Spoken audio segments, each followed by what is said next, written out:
Hello, welcome to Swatches live stream. I'm Clint, and this is Diana, and we are very pleased to have Fred Rambaud with us, incredible concept artist Thank that's you. worked on some He's huge so good. AAA well-known Thank you. properties. But why don't you give us a little breakdown, Fred? Give us a little background for those who don't really know you, don't know about your career, what you've been involved in. Then after that, we're going to be starting to take some of the viewer questions. Awesome. All right. Thank you so much for the invite. Firstly, really appreciate it. My name is Fred Rambaud. I've been a character concept artist for the past 18 years this summer. Started as a generalist, but now, like I said, I specialize in characters, mainly for video games. Worked on a lot of Ubisoft stuff like Assassin's Creed, Far Cry, recently Gotham Knights for Warner, Lords of the Fallen, and I'm mainly a freelancer, but I've been sometimes I go back to a studio and work in house or as an art director and things like that. And recently I started giving classes as well, and I'm pretty happy to be here. Well, we're happy to have you. Jump right in. First question is from Izzy. It says, what was the hardest obstacle you had to overcome when you were learning art, and how did you overcome it? All right, that's an awesome question. I've been thinking about that actually recently, to how to say it, how to explain that to my students or to people going through that right now, since it's a pretty hard time for artists. I think it's not giving up. Yeah. Not giving up in front of the frustration of failing constantly because you're always having to learn. It's not, there's no end game. It's always a learning process constantly, and not giving up and not getting discouraged, not bending over in front of all the frustration of the lack of information. Especially for me back then, there was no internet and all that. So where did you learn? We didn't have any access to information. So I would say today it's a mix of that, not getting discouraged in front of the mountain you have to climb as an artist to get good, and not getting discouraged in front of all the noise that social media puts in front of us every day. So Yeah. everybody is showing us their best all the time. So we have to remember that the best have bad days, and they also went into that journey themselves, and they're not showing you the journey. They're not showing you their bad years. They're just showing you the best stuff they are doing now that they're good. And then you have all the technological noise with new softwares, new processes, new techniques, and now the stress of AI and all that, or what's happening in the industry with the layoffs and all that. So all that noise is affecting us, is affecting our motivation, our creativity, and not giving up in front of all that is, I think, the key. And you have to be consistent. You have to work every day. And So, I is there any think trick that's to it. it other than discipline? I I've always been very pig-headed. Like I'm very stubborn. So it was there was no option for me. Yeah. Maybe other people have other skills or have other jobs that they're good at, but I'm not. So it's stubbornness and no other option for me. That's like That. us. We were just talking about that recently. It's like, why? How did we get so motivated? There's no other plan. It's like this and Yeah. nothing else. and Right. and then maybe with experience, maybe now that I look back, the biggest mistakes I made was not understanding myself. I think what we do is very personal, even when we're working for clients. So we put a lot of ourselves, and our identity is very important. and we tend to just shut it down to get a job, shut it down to fit especially with social media or with the trends or with the company we're with. So the more you know yourself, even simple things like what type of learner are you? Do you like a lot of academic stuff? Are you very intuitive? Do you see in 3D, for example, or are you very 2D? Things like that when you're starting, you don't understand yet. And that's why maybe sometimes you need a teacher or a senior to give you pointers to shorten the amount of time that you're going to fail, basically. Those little things that I'm starting to understand now, almost 2 decades in this career. If I had known them about myself 20 years ago, I would have probably cut the journey by 50%, probably. Yeah. You know? Yeah. So little things like that are very important. Knowing yourself, not giving up, working smart and not just hard, you know.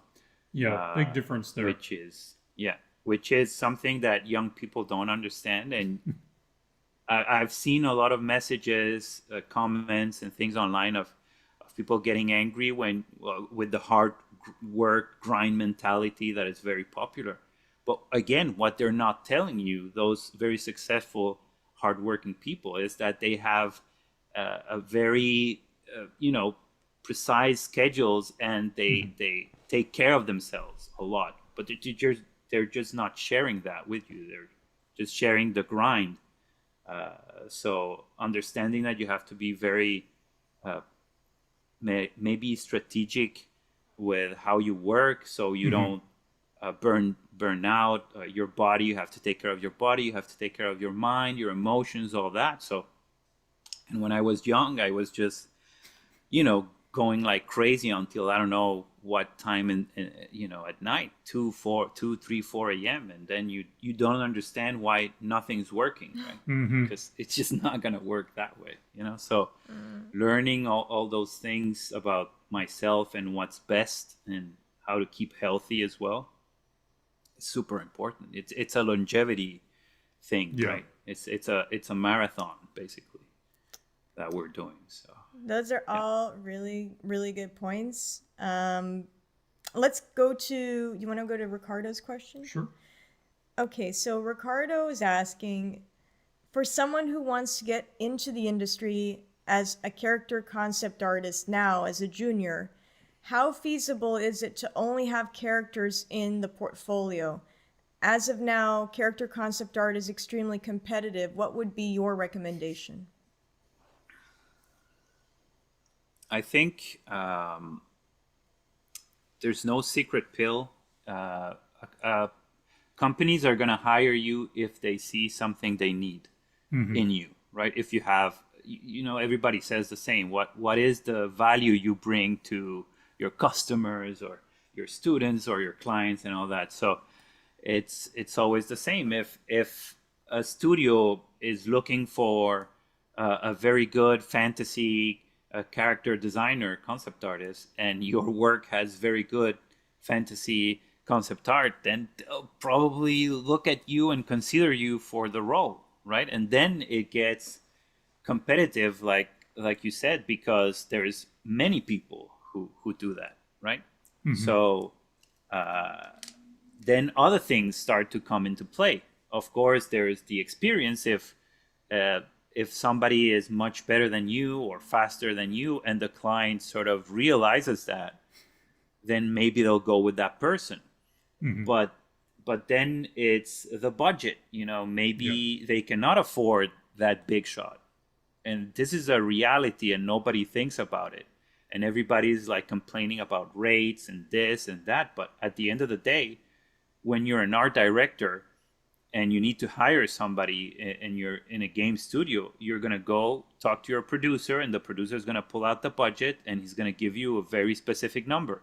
It's like, we have this amount of money for in-house and this amount of money for freelance, right? And you were going to ask, so can I hire this big shot freelance?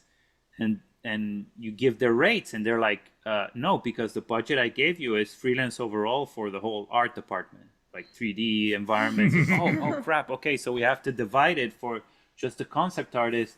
How much is that? And then what you won't get what you want as an art director. You can't go shopping and hire all the best Yeah. people. So sometimes you have. That's why there's positions. You have one for a senior opening and one for an intermediate, one for a junior, and that's why there's only one principal concept artist, because they're expensive, right? So they're not going to hire 5 principal concept artists. So there's spots for everybody, and it's not only your portfolio or your skill set that enters into play and competes with other people's portfolios. That's what we think as artists, especially when we're starting out. But there's a lot of other factors in there, and then there's yourself as a person, as an individual. So if you go into an interview and you don't connect with that person in front of you, and you think of you as an art director, I was always thinking, I'm going to be working every day, 8 hours a day with this person, and I just don't feel it. I don't want to. Yeah. I didn't get any good vibes. So I'm not gonna. I don't care about the work. But he was so good, Fred. Yeah, but no, it's gonna be a problem. I can feel it. It's gonna be an issue. People forget that they're working for another person, and that the art director is actually not doing any art direction.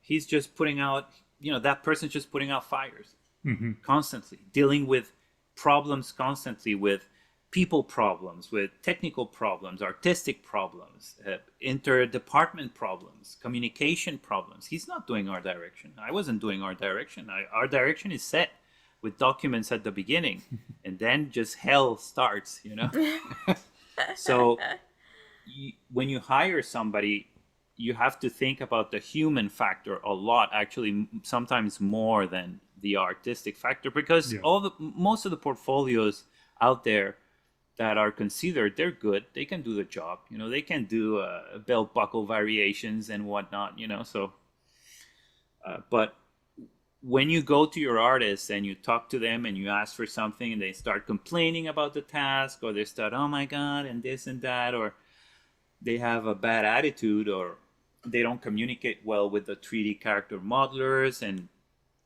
it's always about friction, and the only thing you have to do constantly with them is try to deal with those attitude problems. So you better be somebody that has a lot of positive vibes and feels outgoing, and somebody who people want to hang out with, basically. It's got nothing to do with the cool elf you have in your portfolio. So those things are forgotten by artists, completely forgotten. So you're competing with your attitude, with your persona, with your vibes, not only with your portfolio. That's a good reminder. Yeah. I wanted to toss in a question myself. I was just curious. What is the breakdown in your work and in the industry, kind of where you see it, between, particularly in character concept art, the split between 2D drawing, painting, 3D assets, and photo bashing? So those seem like the 3 major parts. But where's the kind of split that you see there? So I tend to use all 3 because my path was a little bit different. I didn't know much how to paint when I started. Didn't know much about painting. So I was drawing a lot, but I still had a lot of holes in my drawing skills. So I started photo bashing very early. I started photo bashing when photo bashing was treated how AI is treated today. It was a complete witch hunt. I remember amazing artists that were discovered that they were painting over portraits, like photo portraits, and they completely were like, there was a witch hunt. Back then it wasn't called canceling, and they disappeared completely. I haven't seen them, and they were like the stars in that moment. So I was starting in that era, and very quickly, 2-3 years later, like photo bashing was the thing. And so I had that pretty much build my career, but it was never what I wanted to do. So on the side, I started really working on my drawing and painting skills, and slowly I was able to replace photo bashing.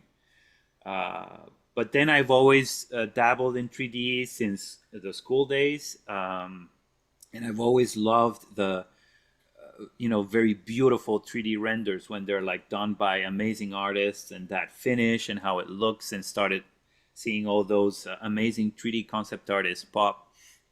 So I've always worked a little bit on that, and it's helped a lot in some areas, but it's definitely not necessary. I work with a lot of people who just draw and paint, and some others who just photo bash, and some others who just use 3D. So it's pretty much a choice, I find. I would advise people to stick to one thing until they get really good, and if they're interested in learning about the other technique, then they do so on during their spare time. And when they start being good enough, they start implementing that into their professional or personal work. And then maybe they learn something else again, so it's always an ongoing process. But focus on one thing and get good at it first, so you're secure in that area. But I wouldn't say it's necessary to learn unless you're doing a lot of vehicle work or robots, and because they'll ask you to show them how things are moving. They'll ask you, can you open, what happens if you open the dropship door, and what happens if you have a door that needs to open inside, and or how does a gun come out of the top, and is there a radar that moves? And when you're working on games that have vehicle heavy or robots, or your pilot that gets into a robot, things like that, then you need they love the 3D. They love to see movement and everything. So it might be a prerequisite. And I see creature concept artists for TV and movies, they only use 3D as well. So it must be like a set thing. It has to be done that way. That's another thing, actually. It really depends on the type of concept you're doing. Like we said, if it's 3D, if it's creatures, then yes, 3D is very important. If it's vehicles or hard surface, 3D is very important. But if, for example, I've noticed that by having worked on different continents and different regions of a same country, I find that the tools that you are asked to use tend to change from region to region. So I find that Europeans are open to a little bit of everything. They just want good quality, like good art. So I've worked with people who love painting, drawing, etc. And they don't really mind if you switch, as long as the result is good. But I find that Montreal is very realistic oriented. Like usually the art directors are not artists for the most part. There are some very good artists that are art directors, but they want to see details very quickly. So if I show them a very nicely done black and white sketch, for them is either like, you'll get comments like, well, it's either like a comic, it's really beautiful, Fred, but it's like a comic, or like a painting, and it's too illustrative for me, so could you make sure it looks AAA, So you have to go in and start using photos or 3D. But the problem with 3D is that it'll take so long to get to the end that you might just have one sketch. So, and will you be able to texture it? I mean, we're talking about the sketch phase here. They want to see like how many, 6 guys in a row or something, So what I used to do is that I would do a sort of mish and mash of techniques. I would draw everything, and I would slap photos on different areas. Like this guy's gonna have his lower body is just photos. This guy has just weapons, like holding the weapons. There's just photos. This guy, his torso. This so the art director is having like a row of sketches in color, and he's seeing one photoreal element on each of those sketches. So his brain is filling in all the holes, right? And they're like, yeah, this is what I was talking about. But it's just a machine gun on one guy and the head on the other. So you need to find out the recipe that works for every client. Actually, it's one of the toughest parts, but yeah, I find that when I work with American clients, everything has to be high end, and they love the sort of skill set, the drawing and the painting, and I can see the colleagues that are really good at drawing, painting, and making everything juicy, like the juicy brush work and stuff. Oh, they love that. They love it, and they're not very, if you photo bash and stuff like this, it's like, okay, like, thank you. But, you can feel their enthusiasm when you know how to do things very well in drawing and painting. I can see that. And I can see that much less here in Montreal and Quebec. For sure. Those are great observations. Yeah. It's really good to know. I always heard that about Montreal too when I was there, that it was just what I was always told was they love photo bashing. So just encourage the students to do that. So that's what we did. And people can say whatever they want, but those students did get hired. I mean, it was true, right? Yeah. Okay, let's see what other question we got just here. pick one up. So Verena is asking, what's your favorite technique for designing characters, coming up with ideas for your characters? For me, it'll always be drawing. I need to draw first. I don't paint. I don't understand people who start with just shapes and painting. Me too. Like, what's happening here? I was never but back in the day, they were really heavy on the black and white silhouette, where it's just a black shape, and do like 50 of these, and that was the thing when I started, and I could just never. I need to start drawing. I remember that being very popular. Yeah, I didn't get it either, to tell you the truth. So I start with a very thin gestural mannequin in a way, just to get the pose.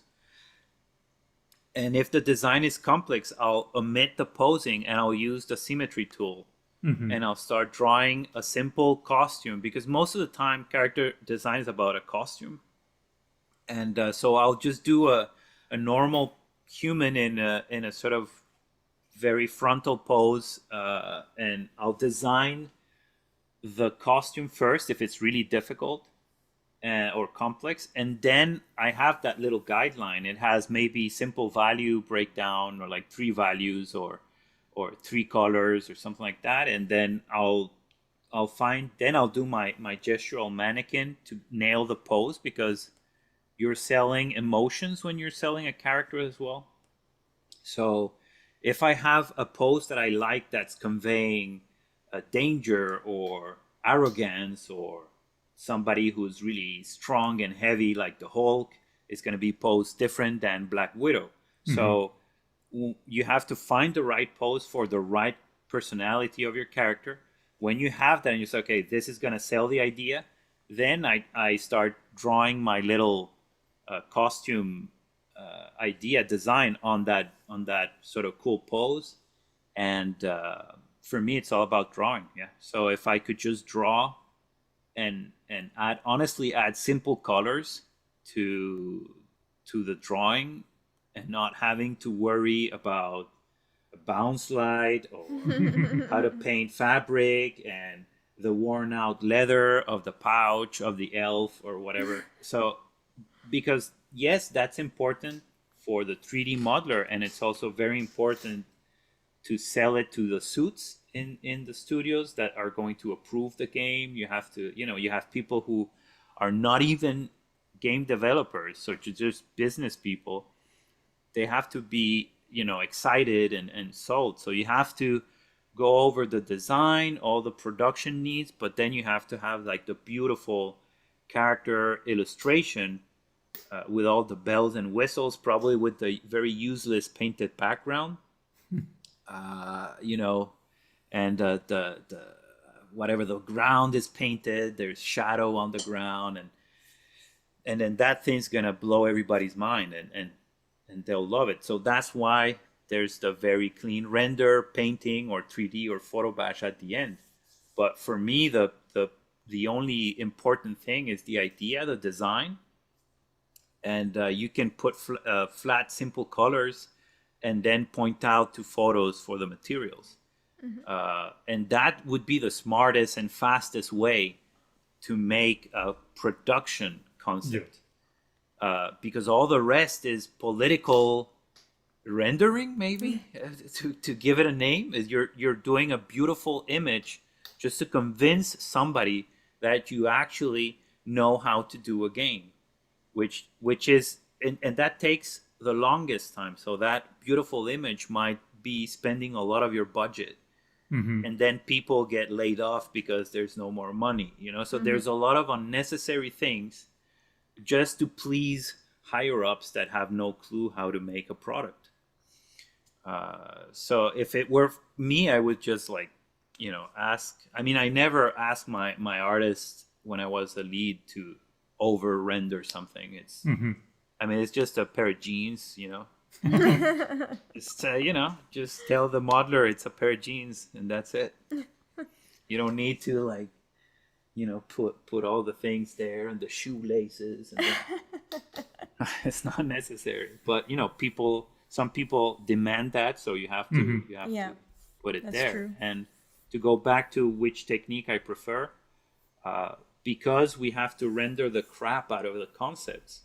Sometimes doing something painterly is out of the question, because you're going to be told it's too painterly, it's too illustrative, or this or that. So we don't necessarily do painterly, we render a lot. And it has to be clean and everything. So I love doing the painterly result, but I don't get to do it.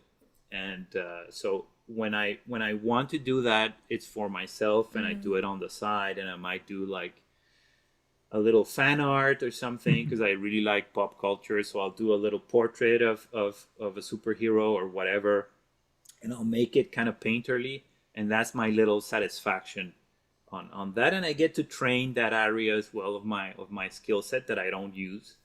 But yeah, drawing for design is the best, in my opinion, for sure. Yeah. Excellent. Yeah, it's a good answer. Okay, let's see. We got some more. Just checking our time, make sure we're on time. Okay, so Tim is asking, how has the industry changed since you started? My goodness. Is that a bad question to ask? I don't know. No, it's probably, I'll try to answer. Okay, the rest of the stream is going to be for Tim's question. It's changed a lot, and at the same time, not much, which is mind-blowing to me sometimes, that we still use some techniques that were there like 20 years ago. And concept art hasn't changed much. It's more the other more techie areas, like 3D has changed so much. And they've gone through a lot of painful changes, animation as well. I remember when I started 18 years ago, I remember the really high frustration of animators, because that's when motion capture exploded. And I'm not saying to accept the technological changes that we are facing right now. I'm just saying that it's happened forever. It's been happening, like the wheel is turning constantly. It's been happening forever, and it's just not happened to us that much. So we've been safe. But when you're an animator and you spent your entire career and studies and everything animating in 2D, and then you have to learn to animate in 3D, and you're good at it, and you still find that to be your craft, and you look at all those movies that are made in in Hollywood and Pixar and this and that, and then suddenly you have to start cleaning up motion cap, which is motion cap is when a human puts a suit on with captors and with sensors, and they just do the animation, they act, and then that is given to an animator, and the animator is just cleaning up, making sure that everything runs smoothly. I'm saying it in a very simple way so people understand, but that's not what they were signed up to do. So Yeah. I remember that having those conversations with my colleagues, and they were like freaking out, like, what is this, blah blah. And you have producers saying, well, you got to adapt or die, all those quotes that we see online nowadays. And after that, I remember when Marvelous came in the picture. Marvelous is a software that makes clothing. And I even remember my colleagues taking classes with digital 3D sculptors specialized in clothing and folds. So they would learn how to sculpt the folds in ZBrush. And there was this famous guy like giving these mentorship and classes everywhere. Like he was the fold guy in ZBrush. And then Marvelous came in, that guy disappeared. I never heard from him again. And I could see the rage and the complaints, and everybody was super pissed at work because they had to learn Marvelous, and they had spent money and time learning how to sculpt folds. And as concept artists, we didn't get that much.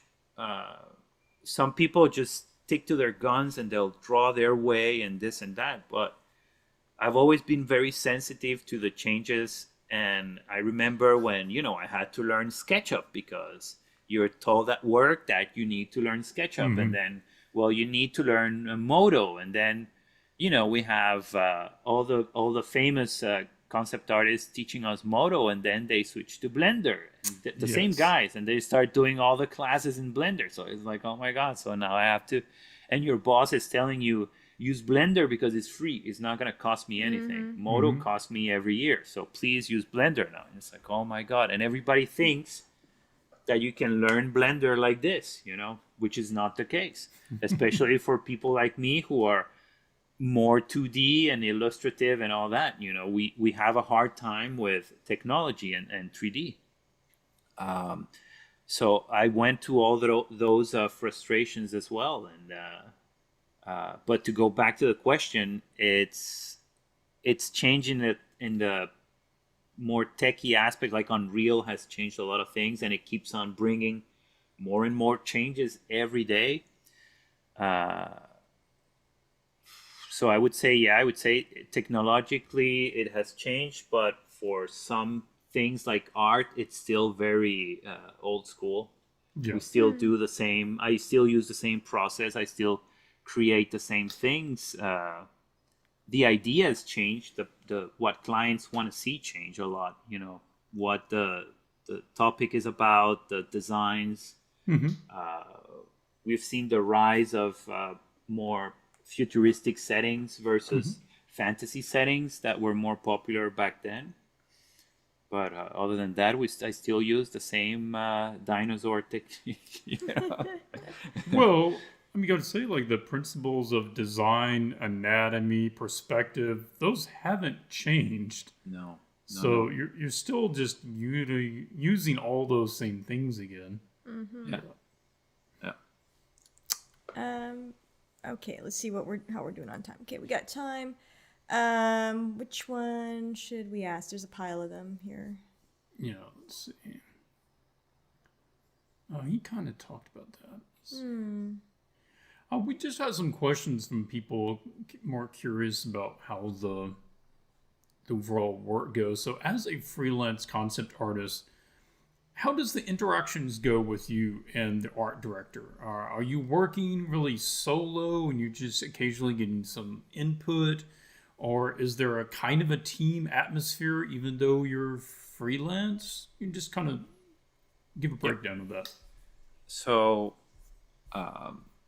it's always been very, very like case by case scenario, because again, every company is different, will manage things differently, and every art director will have, you know, their way of doing things how they like. So and also my freelance, I realized that people think that freelance is very sporadic, and you might get like do one character here and then change client, and then you work a month in a book cover, and then you do. So for me, because I'm not an illustrator, I'm a designer for games. I've gotten from the get-go long-term contract, long-term freelance contract. So I had never had to do very short things. And if I have done in the past, is because maybe I was contacted by an outsourcing studio and I did one little thing for them for 2 weeks or a month while I was working on a larger project on the side. So what's the I typical usually like span like it for your can long be, term? Is that like 3 months, 6 months? I get either 3 month renewable contracts or 6 months renewable contracts or indefinite. Oh, okay. So it's like, Wow, okay. here's the contract. There's no end date. We're done when we're done. You know, so we can talk about that also later. But to get back to the question, I've been in places where they treat me as a team. So I have access to Outlook. I have my email. I have Slack or Teams. I have access to all their data, Confluence, blah, blah, blah. I have access to Unreal. I have access to the engine. I'm in every meeting like another employee. Yeah. Some people love to do that. Like there are directors, because they don't have to manage you separately. I understand, you know, Makes so sense. you're there with everybody. You get the information when everybody gets the information. They don't have to repeat it for you, or they don't have to choose what to tell you, because, you know, maybe they don't have the permission to share all the information. And then I've had the other sort of experience where you might have a Slack channel or a Teams or like a chat, but you don't have access to anything else. You just have the character concept channel. And I've worked with people where only I can say something in the chat, and the art director and the producer can talk. But anybody else, they can just like or put an icon or something like that. Okay. No, but so less noise, right? Some art directors is like, it's just my voice, and so they get the feedback from everybody else, but they'll be the voice giving it to you. So everything is funneled, so yeah, I've had both experiences. I tend to prefer the very streamlined, no noise one, you know, where I just talk to one person. I love that. But you know, half of the time I'm in there with the whole team, although I'm a freelancer. Yeah. It's good to know. Yeah. I think we need to ask some questions about from the junior side. I know those few things about getting work and stuff. Let's see. Can you scroll down for a bit? There's like some more questions.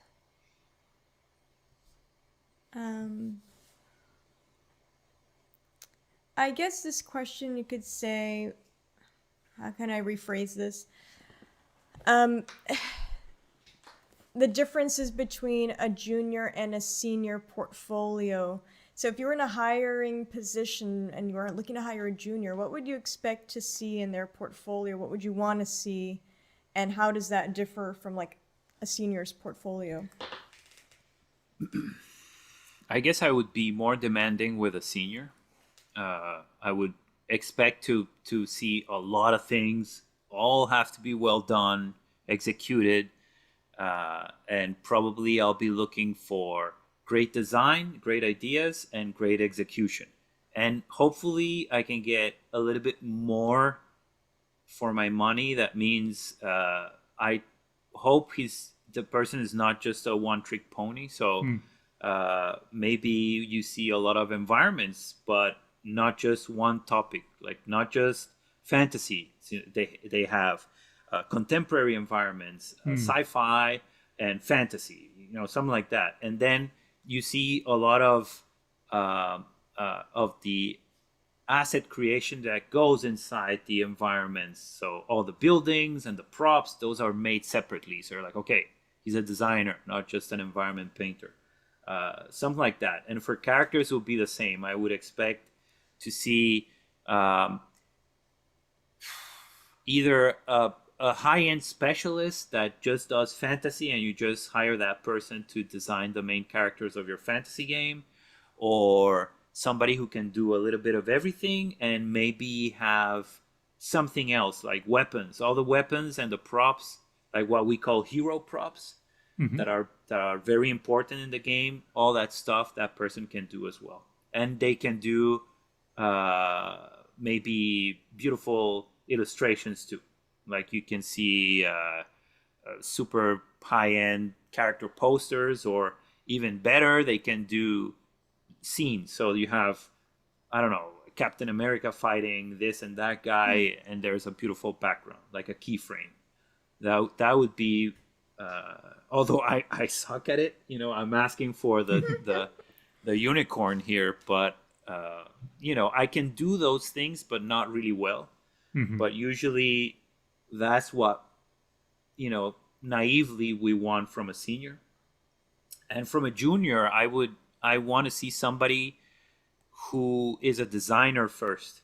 I want to see somebody with ideas and a lot of sketches, a lot of iterations, and they are trying to execute a beautiful painting as well. That you can see that they're trying that in their portfolio. But that, again, that's me. I'm a designer at heart, so maybe somebody else will just want to see beautiful finished images. Yeah. But I remember the people I've hired have been mostly people who have good sketches, and that I know they can iterate a lot, like give me a lot of sketches, a lot of ideas. Then we'll figure out how to present your finished drawing or painting. All right, that's a great answer. That's super helpful, I'm sure, for them. Okay, so should we do one more question, maybe? Yeah, we have time for one more. Okay, Yeah. which one do you want to ask?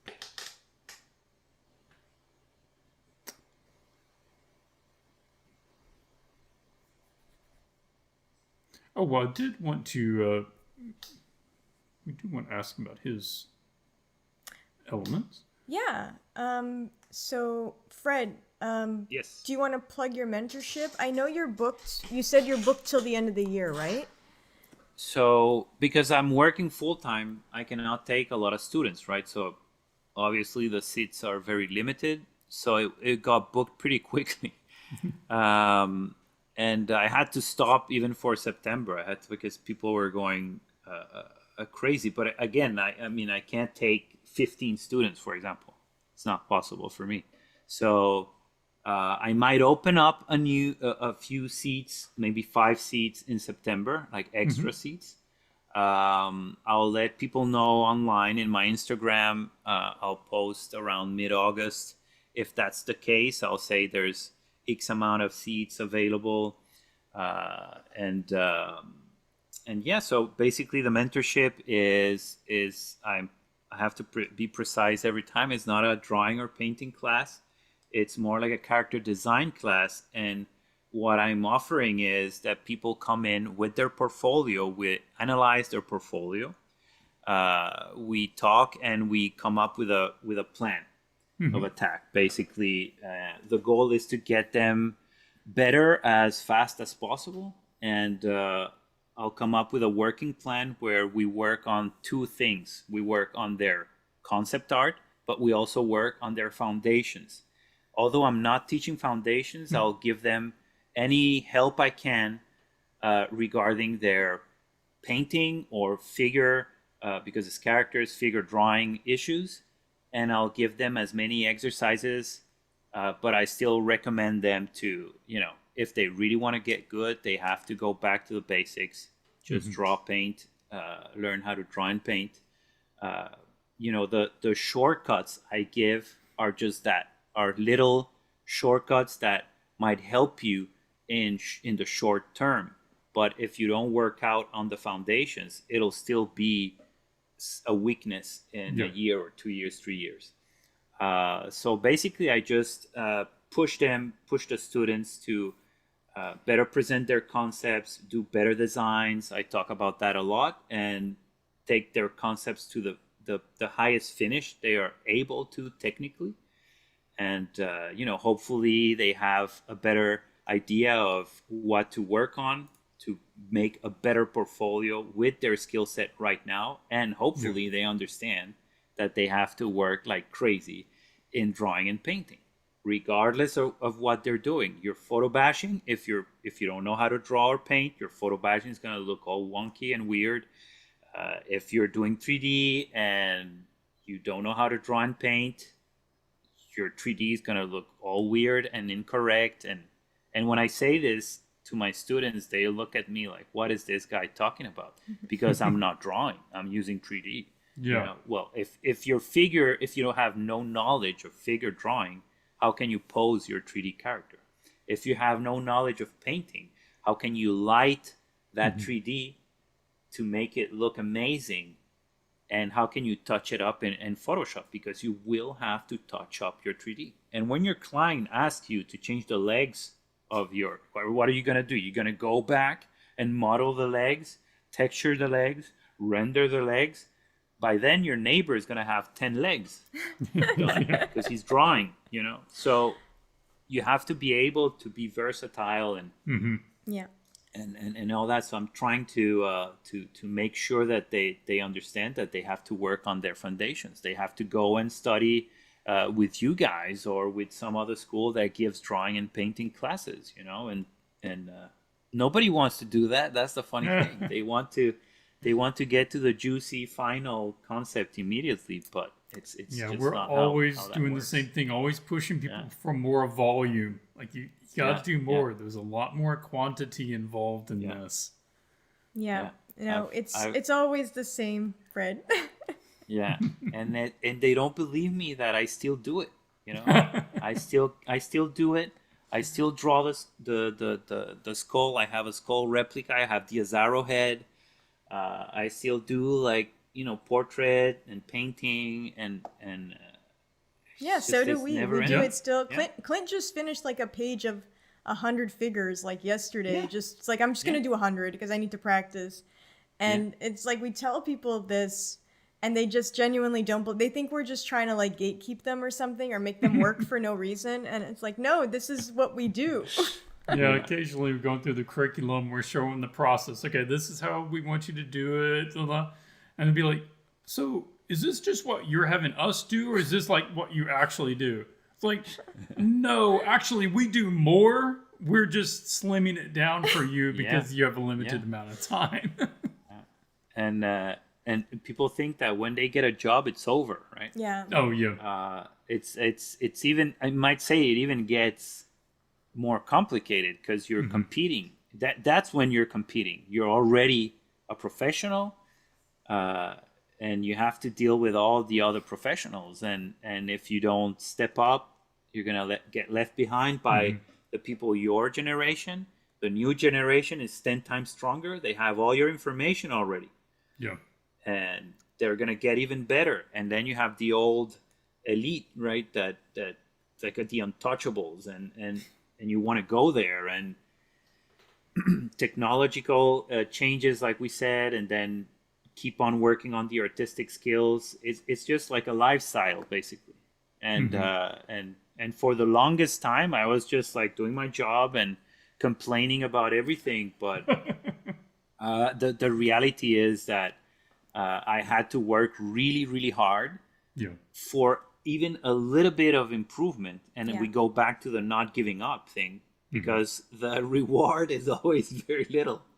And to be able to say that I'm not affected by the economical situation internationally, or not affected by what's happening in the industry with the layoffs and all the closings of the studios and cancellations and things like that. Being in that situation I've had to sacrifice so much and make so much effort to be at this place that people don't really understand the what it takes, and if I have to draw do traditional studies, because on top of that I'm a really bad digital learner. I discovered that I learn only traditional, maybe because of the background where we didn't use computers, so it sort of my brain stayed in that sort of wavelength. And if I want to improve my drawing and my painting skills, I have to do it traditionally. I retain zero information if I study digital. Yeah. So that was a hard one to discover. So I have to draw pretty much every day. And when I see that my painting is lacking, then I start doing little gouache studies. Yes. And then if I see that, wow, my legs are really bad lately in my characters, what's going on? I'm having trouble posing.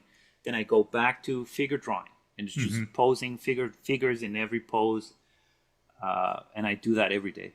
And it doesn't count as concept art or design studies. So if I want to learn something, I have to find the time to do it somewhere else. If I want to learn about 3D or VR or whatnot, then I'll go find the time somewhere else. But my art gym is every day, every morning. And that's how I keep myself healthy in a way, and It's relevant. just maintenance, right? Yeah, that's it's not just even maintenance. advancing the skill. Exactly, because if you stop, it goes away. Yeah, it it's does. like when I've been people noticing, say, like, oh man, I need to get back to practicing portraits again. I haven't practiced portraits in some time, and I notice I'm slipping. I need to. Yeah, you notice, like, if it's been a certain amount of time without practicing something, it starts to go. Yeah, it's like when you remember you were 18 and you were good at running. Well, you have it. You're almost 50 now, and you don't run. So guess what? You don't have that skill set anymore. So it's the same with art, and I've learned to love it. At the beginning, it was terrible. Like you're doing very basic things, and I told you my son is interested in becoming an artist. He's in his teens, so I'm helping. If he changed his mind, which is probable, it's okay, it's all good. But I'm sorry, you're not doing cool robots, kid. You're doing the basics, You're doing the basic learning of the figure, and he's a little bit perplexed, but I'm explaining to him that all the artists and all the cool stuff he sees and he likes starts with the basics. Simple forms, simple shapes, and understanding how to create them in space, in 3D, but in 2D, because he's drawing. There's no 3D until he knows how to draw, basically, in my house. This is serious. Yeah. If you're going to do it, you're going to do it right. Yeah, exactly. So there we go. So people need to understand that foundations are extremely important, and most of all the students I have are lacking in drawing. I think I have a couple that know how to draw, and it's the same sometimes for us. Like, and it was the same at Sin Studio. It's the same, I think, at every school. Yeah, and then those who know how to draw maybe don't know how to paint, and then there's the 3D guy,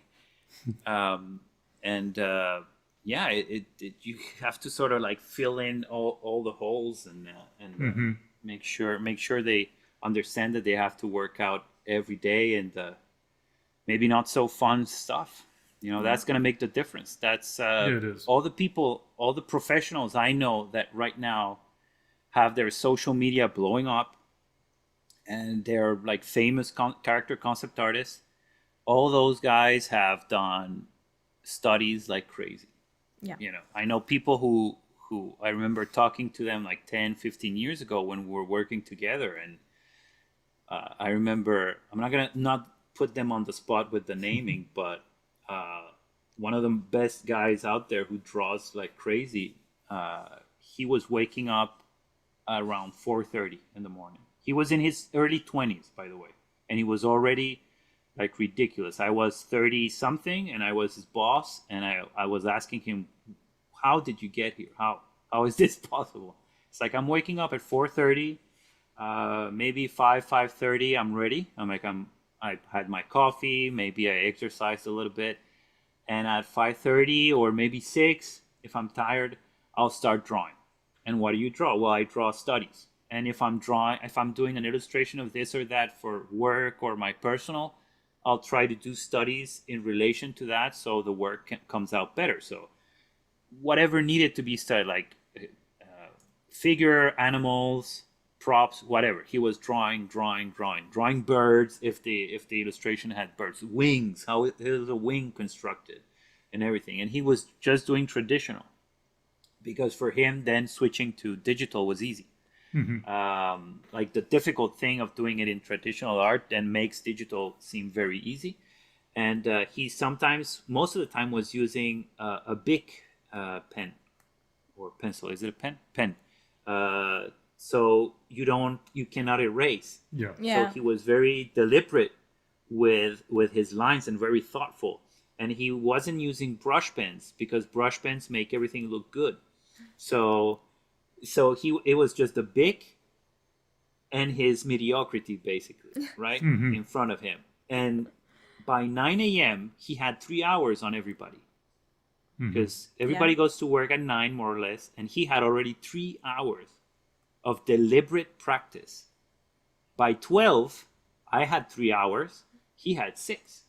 And then if you compound that into years, of course the guy is a million years ahead of everybody. Yeah, we'll talk and about then that too. Yeah. So with people, what people don't understand is that you don't need to do 3 hours every day. You know, you can start with 3 hours. In my case, I started with 2 hours a day around end of 2019. So it's pretty recent. When I was like, I'm done. I cannot be just this good anymore. I have to get better. I see all the people around me getting better and doing incredible things, so I'm going to try to do that. So 2 hours a day. Then it was heavy, so I switched to 1 hour and 30 minutes, and that was manageable for around a year and a half or 2 years. Then I switched to 1 hour. What people don't realize is that we're getting really better even in speed. So what I was able to do in 1 hour and 30 minutes, I was able to do in 1 hour. Then I did a year or so. Then in 45 minutes, I'm able to do now what I was doing in 1 hour and 30 minutes. So you don't need to go crazy forever. You know, you get better, you get faster. So people need to understand that as well. It gets like, there's a point where there's a snowball effect, you know, and things start to go fast, and you start to love what you do because you're getting good results. Yeah. And if we go back to the not giving up, at the beginning your results are all crap. So that's hard. But eventually it starts getting good. Eventually the image you have in your head is the image you are able to draw or paint. And then you like it even more, and you start liking it, and it becomes as fun as hanging out with your friends or watching an amazing movie or playing video games, because you're having so much fun when you're creating your art. You know, you're consuming less and creating more, which is the goal, right? Yeah. Yeah. Oh, Fred, it's 11. Yes. I know it's your hard Yes, limit, I'm so sorry. I have to cut you off for Yes. for your sake. Thank you. So that was really great. I mean, I Yes. got a lot of questions answered, a lot of great information. We really appreciate it. Thank you so Yeah, much. Thank you for the appreciate- invite. Yeah, making the time, and I think people are really going to enjoy being able to watch the recording later. And I guess Adam says hi. Adam Okay. Duff says hi. Awesome. Thank you. Adam is awesome. Oh, one thing, Fred, if Yes. people want to sign up for your mentorship, do you have like a waiting list, or do they just go to your website? They can go to my website, and which is I can't even remember my address. God damn it! I think it's your name.